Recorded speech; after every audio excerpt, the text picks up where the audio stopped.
অন্তর্বর্তী সরকারকে ব্যর্থ হতে দেয়া যাবে না বলে মন্তব্য করে বিএনপির ভারপ্রাপ্ত চেয়ারম্যান তারেক রহমান বলেছেন, এই সরকার ব্যর্থ হলে সেই ব্যর্থতা পুরো দেশ ও জনগণের ব্যর্থতা। নয়াপল্টনে বিএনপির সমাবেশে প্রধান অতিথির ভার্চুয়াল বক্তব্যে কথা বলেন তিনি। অভিযোগ করেন, মাফিয়া আওয়ামী সরকার দেশ ছেড়ে পালালেও এখনও তাদের দোসররা ষড়যন্ত্র অপচেষ্টা অব্যাহত রেখেছে। আর মহাসচিব মির্জা ফখরুল ইসলাম আলমগীর বলেন, বাংলাদেশের মানুষ সবসময় গণতন্ত্রের জন্য লড়াই করেছে, গণতন্ত্র আর বিএনপি একই সূত্রে গাঁথা। তাইফুর রহমান তুহিনের প্রতিবেদন। দেশে গণতন্ত্র প্রতিষ্ঠা এবং ভোটের অধিকার ফিরে পাওয়ার লড়াইকে সম্মান জানিয়ে আন্তর্জাতিক গণতন্ত্র দিবস উপলক্ষে নয়াপল্টনে সমাবেশের আয়োজন করে বিএনপি। তীব্র রোদ উপেক্ষা করে খণ্ড খণ্ড মিছিল নিয়ে রাজধানী এবং আশপাশের বিভিন্ন জেলা থেকে সমাবেশ স্থলে উপস্থিত হন লাখো নেতাকর্মী। সমাবেশ শুরুর আগেই কানায় কানায় পূর্ণ হয়ে যায় পুরো নয়াপল্টন ও আশপাশের এলাকা। দুপুর 2:30টায় শুরু হয় সমাবেশ। দলের স্থায়ী কমিটির সদস্যরা জানান, আওয়ামী লীগ দেশের গণতন্ত্র ও অর্থনীতি ধ্বংস করেছে, তাই বাংলার মাটিতেই তাদের বিচার করতে হবে।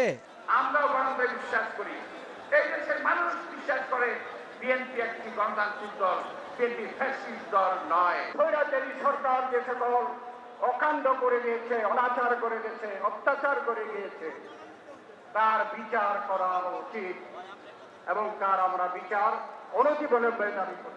মহাসচিব মির্জা ফখরুল ইসলাম আলমগীর অভিযোগ করেন, গণতন্ত্র হত্যাকারী আওয়ামী লীগের দোসররা এখনো প্রশাসনে লুকিয়ে আছে, তাদেরকে চিহ্নিত করে ব্যবস্থা নিতে হবে।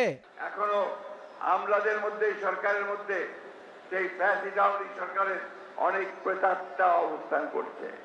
তারা সমস্ত যে প্রচেষ্টা আমাদের গণতন্ত্রে ফিরে যাওয়ার, সেই বাংলাদেশকে ফ্যাসিস্ট মুক্ত করবার, সেটাকে নস্যাৎ করবার জন্য তারা এখনো বসে আছে, চক্রান্ত করছে। এই চক্রান্ত থেকে রুখে দাঁড়াতে হবে। সমাবেশে প্রধান অতিথি হিসেবে লন্ডন থেকে ভার্চুয়ালি যোগ দেন দলের ভারপ্রাপ্ত চেয়ারম্যান তারেক রহমান। বলেন, মাফিয়া আওয়ামী লীগ সরকার দেশ ছেড়ে পালালেও এখনো তাদের দোসররা ষড়যন্ত্র অপচেষ্টা অব্যাহত রেখেছে। মাফিয়া চক্রের প্রধান দেশ ছেড়ে পালালেও মাফিয়া চক্রের বেনিফিশিয়ারি অপশক্তি প্রশাসনের ভেতরে থেকে কিংবা রাজনীতির ছদ্মবরণে অন্তর্বর্তীকালীন সরকারকে চ্যালেঞ্জ ছুড়ে দেওয়ার অপচেষ্টা কিন্তু অব্যাহত রেখেছে। এই সরকারের ব্যর্থতা আমাদের সকলের ব্যর্থতা, বাংলাদেশের পক্ষের গণতান্ত্রিকামী জনগণের ব্যর্থতা। সুতরাং এই অন্তর্বর্তীকালীন সরকারকে কোনোভাবেই ব্যর্থ হতে দেওয়া যাবে না।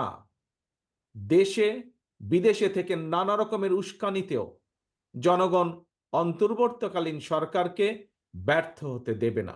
দেশে সুষ্ঠু ভোটাধিকার ফিরিয়ে আনাই অন্তর্বর্তী সরকারের প্রধান সংস্কার হওয়া উচিত বলেও মন্তব্য করেন তারেক রহমান। অন্তর্বর্তীকালীন সরকারের সকল সংস্কার কার্যক্রমের প্রথম এবং প্রধান টার্গেট হওয়া জরুরি।